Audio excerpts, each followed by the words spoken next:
दोस्तों क्या आपको पता है मार्च का महीना आते ही बेंगलुरु की हवाओं में एक अलग ही नशा घुल जाता है। ये नशा है ईसाला कप नमदे के सच होने का, जो पिछले साल आखिरकार हकीकत में बदल गया। लेकिन गुरु अब सवाल ये है कि क्या बेंगलुरु अपने ताज को बचा पाएगी? क्या किंग कोहली के हाथों में फैंस फिर से ये ट्रॉफी देख पाएंगे? हेलो तो लीजिए दोस्तों, लंदन से निकलकर वॉर जोन से बचते बचाते विराट कोहली बेंगलुरु पहुंच चुके हैं आईपीएल में खेलने के लिए। और आते ही वो प्रैक्टिस में भी उतर गए, जहां उनका स्वागत किया भुवनेश्वर कुमार ने। क्या बात कर रहे हैं? जी हाँ, पिछले साल आईपीएल में बेंगलुरु के लिए खेलने वाले भुवी का नाम आजकल भले ही नेशनल साइड में नहीं दिखता हो, लेकिन कई फैंस है जो भुवी के दीवाने हैं और उनको लेकर फैंस क्यों क्रेजी रहते हैं वो उन्होंने आरसीबी के प्रैक्टिस सेशन में दिखा दिया, जब उन्होंने विराट का स्वागत अपने खतरनाक यॉर्कर से किया। भुवी की इस कमाल की गेंद से लग रहा है कि इस बार भुवी कुछ कमाल जरूर करेंगे और आरसीबी को दूसरी बार चैंपियन बनाने में एक अहम भूमिका भी जरूर निभाएंगे।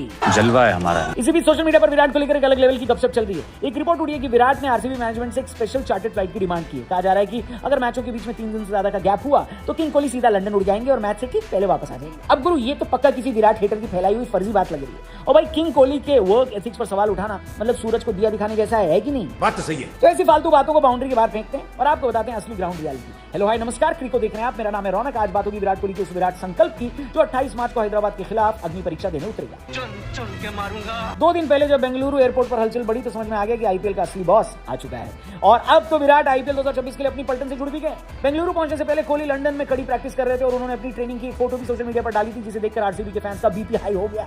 पिछले सीजन में कोहली ने 15 मैचों में 54.7 की एवरेज से 144.7 की स्ट्राइक रेट से 657 रन कूटे थे, जिसमें 8 हाफ सेंचुरीज, 66 चौके और 19 छक्के थे। ये आंकड़े गवाही दे रहे हैं कि किंग का बल्ला पिछले सीजन आग उगल रहा था। लेकिन दोस्तों, क्या इस बार की राह इतनी आसान होगी? क्या लगता है आपको? हमको कुछ नहीं पता। अब आरसीबी का सीजन कैसा जाएगा, इसको लेकर इरफान पठान ने कोहली को एक खतरनाक चेतावनी दी।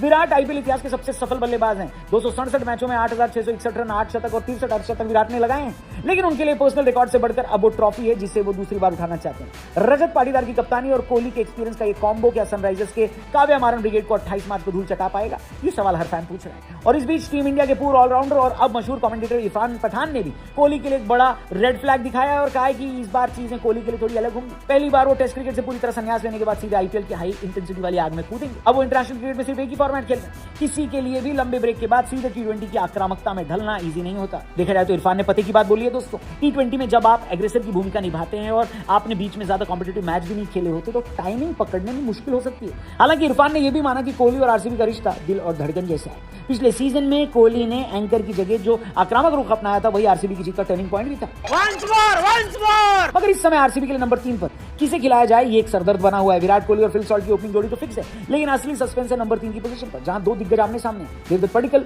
बनाम वेंकटेश अय्यर। देवदत्त पडिक्कल ने डोमेस्टिक क्रिकेट में तबाही मचाई है। विजय हजारे ट्रॉफी में 100 से ज्यादा की एवरेज और 700 से ज्यादा रन। सुरेश रैना का भी मानना है कि आरसीबी को पडिक्कल को ही नंबर 3 पर खिलाना चाहिए क्योंकि वो एक नेचुरल टाइमर है और टॉप ऑर्डर में लेफ्ट राइट कॉम्बिनेशन भी बना रहेगा। वहीं वेंकटेश अय्यर, जिनको 7 करोड़ की भारी भरकम कीमत पर आरसीबी में शामिल किया गया है, उनके पास भी पावर हिटिंग के साथ साथ मीडियम पेस बॉलिंग का भी ऑप्शन है। कुछ एक्सपर्ट्स मानते हैं कि चिन्नास्वामी की छोटी बाउंड्री पर अय्यर का स्ट्राइक रेट गेम पलट सकता है। अगर पडिक्कल नंबर 3 पर फिट होते हैं तो कप्तान रजत पाटीदार नंबर 5 पर फिनिशर की भूमिका में दिख सकते हैं, जबकि जितेश शर्मा नंबर 4 पर टीम को मजबूती देंगे। ठीक है। आरसीबी का स्क्वाड इस बार काफी बैलेंस लग रहा है दोस्तों। भुवनेश्वर कुमार और जोश हेजलवुड की धार, कृणाल पंड्या का ऑलराउंड प्रदर्शन और फिल सॉल्ट की आक्रामकता, मसाला तो पूरा है, बस किंग के तड़के का इंतजार है। तो आपको क्या लगता है, क्या इरफान पठान की बात सच होगी और कोहली के लिए ये सीजन मुश्किल भरा रहेगा, या फिर किंग कोहली एक बार फिर ऑरेंज कैप पर कब्जा करके अपने क्रिटिक्स का, आलोचकों का मुंह बंद कर देंगे और दूसरी बार बेंगलुरु को ट्रॉफी जिताएंगे? जो भी हो आपकी राय